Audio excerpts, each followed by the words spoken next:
শিক্ষকদের চাকরি নিয়ে যে বিশাল একটা উদ্বেগ তৈরি হয়েছে তার মূলে রয়েছে একটা নতুন বিল। এই বিলটাই কিন্তু ঠিক করে দিতে পারে লক্ষ লক্ষ শিক্ষকের ভবিষ্যৎ। তো চলুন আজ আমরা এই নিয়ে বিস্তারিত আলোচনা করি।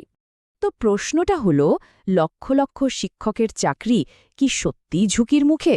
আসলে এই পুরো আলোচনার কেন্দ্রবিন্দুতে আছে সুপ্রিম কোর্টের একটা রায়, যা রীতিমতো একটা ঝড় তুলে দিয়েছে। চলুন এই সংকটের একেবারে গোড়া থেকে ব্যাপারটা বোঝা যাক।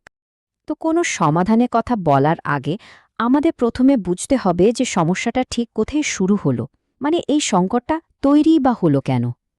দেখুন, টাইমলাইনটা বেশ সহজ। প্রথমে ১ সেপ্টেম্বর ২০২৫-এ সুপ্রিম কোর্ট একটা রায় দেয়, আর সেই রায়টাই কিন্তু সব সমস্যার শুরু। এর ঠিক কয়েক মাস পর মার্চ ২০২৬-এ এই সমস্যা সমাধানের জন্য একটা খসড়া সংশোধনী বিল আনার প্রস্তাব দেয়া হয়। আদালতের নির্দেশটা কিন্তু বেশ কড়া ছিল। বলা হয়েছিল কর্মরত সমস্ত শিক্ষকদের টেট পাশ করতে হবে।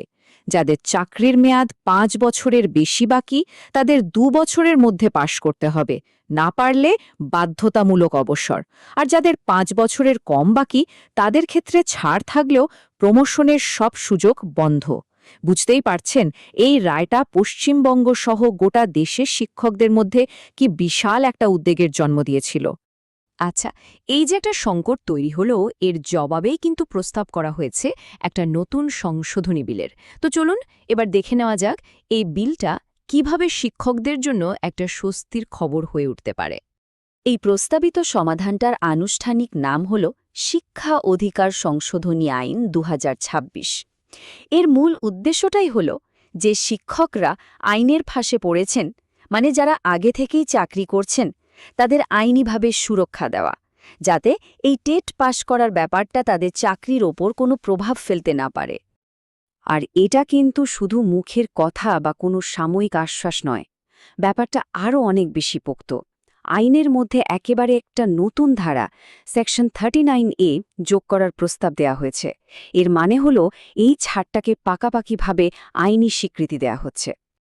তো আসল কথায় আসা যাক, এই যে বিলটা আসছে এটা হাতে কলমে শিক্ষকদের জন্য ঠিক কি কি সুবিধা নিয়ে আসছে? এই বিলটা শিক্ষকদের জন্য মূলত ৩টে বড় গ্যারান্টি নিয়ে আসছে। প্রথমত এবং সবথেকে গুরুত্বপূর্ণ, চাকরির সুরক্ষা, মানে টেট সার্টিফিকেট না থাকার কারণে চাকরি থেকে বরখাস্ত হওয়ার কোনো ভয় আর থাকবে না। দ্বিতীয়ত, পদোন্নতি আর সিনিয়রিটি। টেট পাশ করা বা না করার সাথে এর আর কোনো সম্পর্ক থাকবে না, স্বাভাবিক নিয়মেই সবকিছু হবে। আর সবশেষে অবসরকালীন সুবিধা, মানে পেনশন, গ্র্যাচুইটি, এই সব কিছুই পুরোপুরি সুরক্ষিত থাকবে। এক কথায় সুপ্রিম কোর্টের রায়ের ফলে যে যে ভয়গুলো তৈরি হয়েছিল, এই বিলটা সেগুলোর প্রত্যেকটা সরাসরি সমাধান দিচ্ছে। এখন একটা খুব জরুরি বিষয় পরিষ্কার করে নেওয়া দরকার। এই যে টেট নিয়ে এত নিয়মকানুন, এটা আসলে কাদের জন্য প্রযোজ্য? যারা আগে থেকে চাকরি করছেন তাদের জন্য, নাকি যারা ভবিষ্যতে শিক্ষক হবেন তাদের জন্য? এইখানেই কিন্তু আসল বিভাজনটা। দেখুন, পরিষ্কার বলা আছে যারা আগে থেকেই শিক্ষক পদে নিযুক্ত তাদের জন্য চাকরি, সিনিয়রিটি বা অন্য কোনো সুবিধা বজায় রাখার জন্য টেট বাধ্যতামূলক থাকছে না।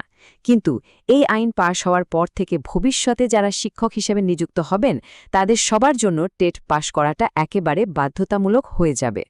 এখানে আর একটা বিষয়ও পরিষ্কার করা দরকার। শিক্ষকদের পেশাগত প্রশিক্ষণের জন্য পিকক মডেল বা সিসিই এর মতো যে প্রোগ্রামগুলো চলে সেগুলো কিন্তু চলতেই থাকবে। তবে একটা জিনিস মাথায় রাখতে হবে, এই ট্রেনিংগুলো আর টেট পরীক্ষা কিন্তু এক জিনিস নয়। ওই ট্রেনিংগুলোর সাথে চাকরি থাকা বা না থাকার কোনো সম্পর্ক নেই।